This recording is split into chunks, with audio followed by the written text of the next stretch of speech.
Dear students, welcome to my YouTube channel physics with Sajal. Last ক্লাসে আমরা যে পর্যন্ত এমসিকিউ করেছিলাম তারপর থেকে শুরু করছি। তো আমাদের আজকে ফার্স্ট কোশ্চেনটা বলছে, দুটি আয়তকণার মধ্যে দূরত্ব ডি হলে তাদের মধ্যে ক্রিয়াশীল বল হয় 9 নিউটন। যদি দূরত্ব বেড়ে 3D হয়ে যায় তবে বিকর্ষণ বল হবে। তো যখন দূরত্বটা আমাদের 3D হচ্ছে তখন বিকর্ষণ বলটা আমাদের কত হবে জানতে চেয়েছে। ধরলাম দুটো আধান আছে, একটা Q1 আরেকটা Q2, এদের মধ্যবর্তী দূরত্ব বলা আছে ডি। তো এই অবস্থায় এদের মধ্যে যে ক্রিয়াশীল বলটা হচ্ছে সেটা বলছে 9 নিউটন।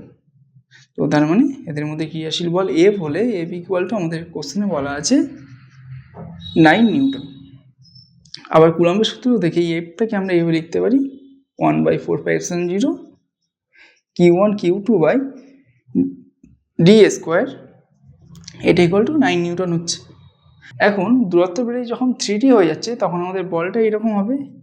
বলটাকে আমরা এফ ড্যাশ ধরলাম, F dash equal to 1/4πε0 Q1 Q2 by 3D তার হোল স্কোয়ার। তো 3D তার হোল স্কোয়ার মানে আমরা কত পাবো 9D স্কোয়ার। তার মানে এই লাইনটা থেকে আমরা লিখতে পারি 1/9 into 1/4πε0 into Q1 Q2 by d square. এখন এর ভ্যালুটা আমরা এখান থেকে পেয়ে যাচ্ছি 9 নিউটন। তো এটা এখানে বসিয়ে দেবো 1/9 ইন্টু 9 নিউটন। তো এটা ক্যালকুলেশন করলে আমাদের আসছে ফাইনালি 1 নিউটন। তাহলে এখন এদের মধ্যে যে বিকর্ষণ বলটা কাজ হবে সেটা হবে 1 নিউটন। তার মানে অপশান এটা আমাদের অ্যান্সার হবে। নেক্সট কোশ্চেনটা বলছে তড়িৎ প্রেরবলের এসআই একক হলো। তো তড়িৎ প্রেরবল ই ইকুয়াল টু আমাদের হয় বল বাই আধান, অর্থাৎ এফ বাই কিউ। এখন বলের একক আমাদের হয় নিউটন আর আধানের একক হয় কুলম। তাহলে এর একক হয়ে যাবে নিউটন পার কুলম। তার মানে অপশান সিটা আমাদের অ্যান্সার হবে। নেক্সট কোশ্চেনটা বলছে তড়িৎ ক্ষেত্র প্রেরবলের মাত্রীয় সংকেত হলো। তো তড়িৎ ক্ষেত্র প্রেরবলের মাত্রীয় সংকেত কি? আমরা এটা জানি, ই এর সাথে অর্থাৎ তড়িৎ ক্ষেত্র প্রেরবলের সাথে বিভবের যে সম্পর্কটা সেটা হয় এইরকম, E equal to minus d v d x. তো এখান থেকে আমরা এটা লিখতে পারি যে ই অর্থাৎ তড়িৎ ক্ষেত্র প্রবলের মাত্রা ইকুয়াল টু, যেহেতু মাত্রায় আমাদের সাইনের কোনো ব্যাপার আসে না সেই কারণে আমরা এটা ইকুয়াল টু এভাবে লিখতে পারি ভি এর মাত্রা বাই ডিএক্স, অর্থাৎ এক্স এর মাত্রা, এভাবে লিখতে পারি আমরা। এখন ভি ইকুয়াল টু আমরা কি জানি, বিভব equal to W by Q, মানে কৃতকার্য বাই আধান কিউ বাই এক্স। এখন এটা ইকুয়ালটা আমরা এটা লিখতে পারি W by Q into X. এখন ডাব্লু অর্থাৎ কৃতকার্যের মাত্রা হয় আমাদের এইটা M L square T to the power -2, আর আধান কিউ এর মাত্রা হয় আই ইন্টু টি, আর এক্স অর্থাৎ দূরত্বের মাত্রা হলো আমাদের এল। তো এখান থেকে আমরা এই একটা এল কেটে গেল, তাহলে ফাইনালি আমাদের আসছে মাত্রাটা M L T to the পাওয়ার, এই টিটা উপরে চলে গেলে আমাদের -3 হলো, আর আইটা উপরে গেলে আই টু দি পাওয়ার -1 হয়ে যাবে। তার মানে M L T to the power -3 I to the power -1, অর্থাৎ আমাদের অপশান ডিটা অ্যান্সার হচ্ছে। নেক্সট কোশ্চেনটা বলছে দুটি আধান প্লাস কিউ ও মাইনাস কিউ এর সংযোগ সরলরেখার মধ্যবিন্দুতে একটি ক্যাপিটাল কিউ আধানকে স্থাপন করা হলো। সংস্থাটি সাম্যাবস্থায় থাকবে যদি ক্যাপিটাল কিউ আধানটি হয়। তো এখানে বলা আছে যে দুটো আধান আছে, একটা হলো প্লাস কিউ আর একটা হলো আমাদের মাইনাস কিউ। এদের সংযোগ সরলরেখার যে মধ্যবিন্দু আছে সেখানে এটা মধ্যবিন্দু মোটামুটি। তো এখানে আরেকটা আধান ক্যাপিটাল কিউ স্থাপন করা হলো। তো এই ক্যাপিটাল কিউ এর আধানটা কত হবে যাতে এই তিনটে আধান মিলে যে সিস্টেম বা সংস্থাটা তৈরি করছে সেটা সাম্যাবস্থায় থাকে। তো ধরলাম এই টোটাল ডিস্টেন্সটা হলো, মানে প্লাস কিউ থেকে মাইনাস কিউ এর মধ্যে টোটাল ডিস্টেন্স হলো আমাদের ডি। তাহলে এটা যেহেতু মধ্যবিন্দুতে, তাহলে প্রত্যেকটা আধান থেকে এর ডিস্টেন্স হয়ে যাবে আমাদের d/2। এখন কোনো একটা সিস্টেম যদি সাম্যাবস্থায় থাকে তখন ওই সিস্টেমের প্রত্যেকটা কণা বা প্রত্যেকটা বস্তুর উপরে মোট বল আমাদের 0 হয়। তার মানে এক্ষেত্রে আধানগুলোর উপরে, প্রত্যেকটা আধানের উপরে মোট বল আমাদের 0 হয়ে যাবে। তো আমরা যদি এই আধানটার উপরে মোট বল বের করি তাহলে সেটা দেখবো 0 হবে, এই আধানের উপরে বের করলেও দেখবো 0 হবে, এই আধানের উপরে বের করলেও দেখবো সেটা 0 হচ্ছে।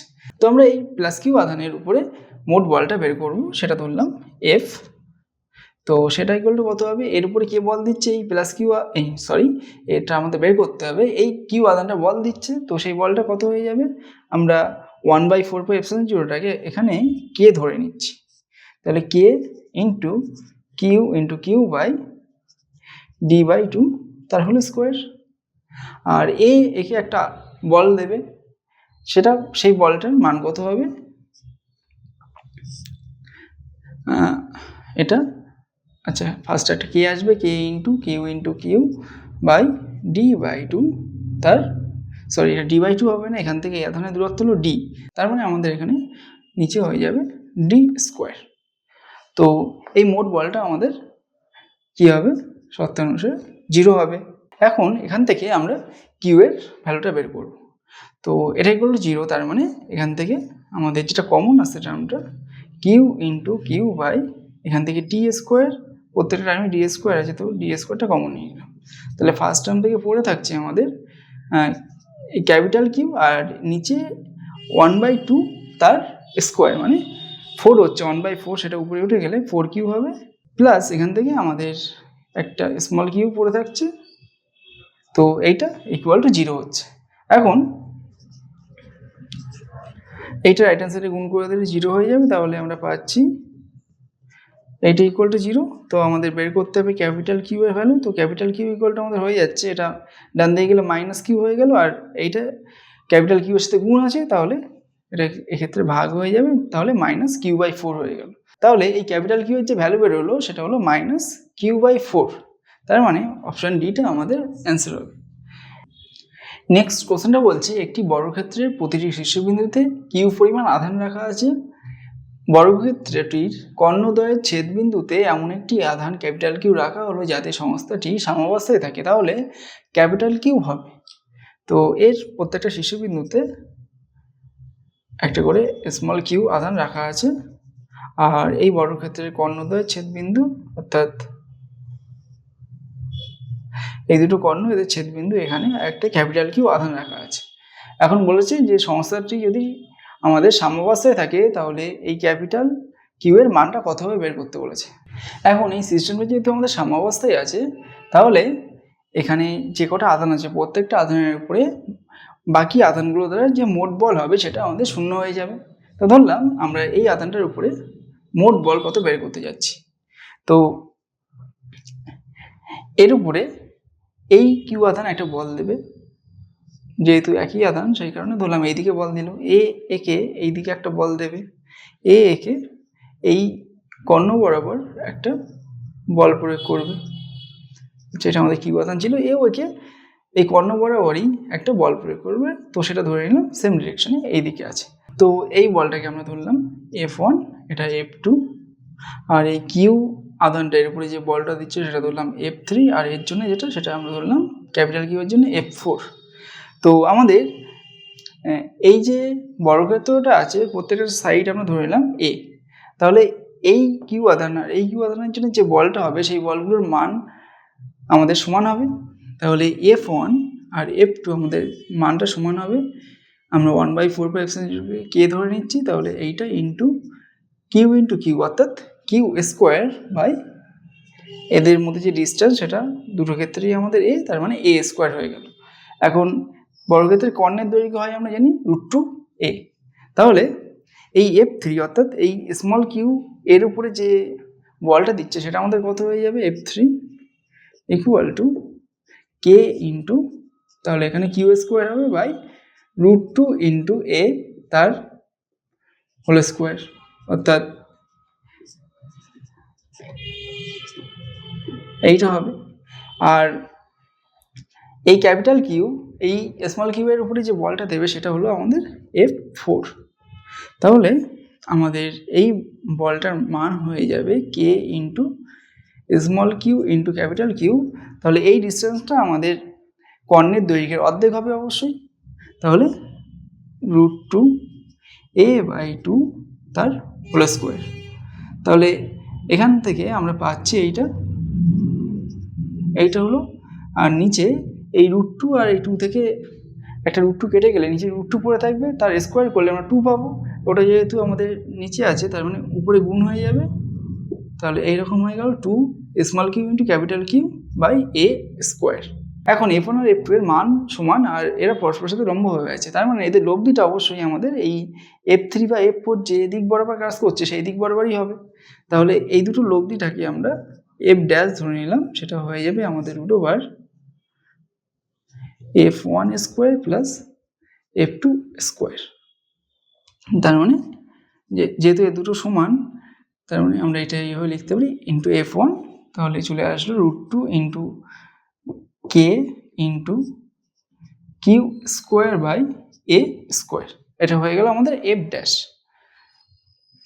আর এই দুটো বল আমরা নর্মালি যোগ করে দিতে পারবো যেহেতু একই ডিরেকশনে কাজ করছে। এইবার কী হবে, এরপর টোটাল বলটা 0 হবে, তার মানে F dash plus F3 plus F4 এইটা আমাদের 0 হয়ে যাবে।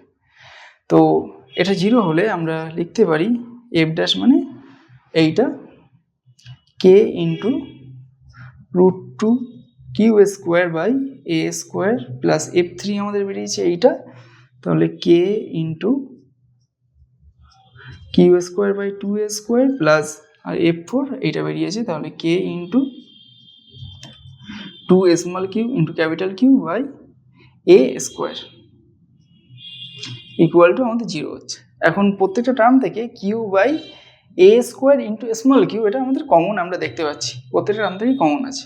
তো এটাকে আমরা সিম্পলিফাই করে এইভাবে লিখতে পারি √2 স্মল কিউ প্লাস এখান থেকে তাহলে স্মল কিউ বাই 2 পড়ে থাকছে আর এইটা থেকে পড়ে থাকছে 2 ইন্টু ক্যাপিটাল কিউ, এটা ইকুয়াল টু 0। তো আমরা ক্যাপিটাল কিউ এর ভ্যালুটা বের করব, তার মানে স্মল কিউগুলোকে রাইট হ্যান্ড সাইডে নিয়ে যাব। তো স্মল কিউগুলোকে যদি রাইট হ্যান্ড সাইডে নিয়ে গিয়ে লিখি তাহলে 2 কিউ ইকুয়াল টু আসছে minus √2 q minus small q by 2, এইটা আমাদের আসলো। আর এটা এইদিকে আমাদের গুণ হিসেবে আছে, ডান দিকে গেলে ভাগ হয়ে যাবে। তো এখান থেকে আমরা এটা লিখতে পাচ্ছি, আচ্ছা এখানে আমরা যদি ক্যাপিটাল কিউ লিখি তাহলে সেটা আমাদের কত আসছে, হাফ, মাইনাসটা কমন নিয়ে নিলাম, তাহলে মাইনাস হাফ ইন্টু, আচ্ছা কিউটাও কমন আসছে, তাহলে minus q by 2 into √2 plus half. তো এখানে আমাদের এই অপশানগুলো অনুযায়ী অ্যান্সারটাকে লিখতে গেলে এই যে নিচে 2টা আছে সেটাকে আমাদের কমন নিতে হবে। তো তাহলে কমন নিলে আমাদের মাইনাস কিউ বাই 4 হয়ে গেল, তাহলে এখানে এটা 2 গুণ হলো 2√2 প্লাস 1 হয়ে গেল। তার মানে আমাদের কিউ এর মানটা বেরোলো minus q by 4 into 2√2 plus 1, তাহলে আমাদের অপশান বিটা অ্যান্সার হয়ে যাচ্ছে।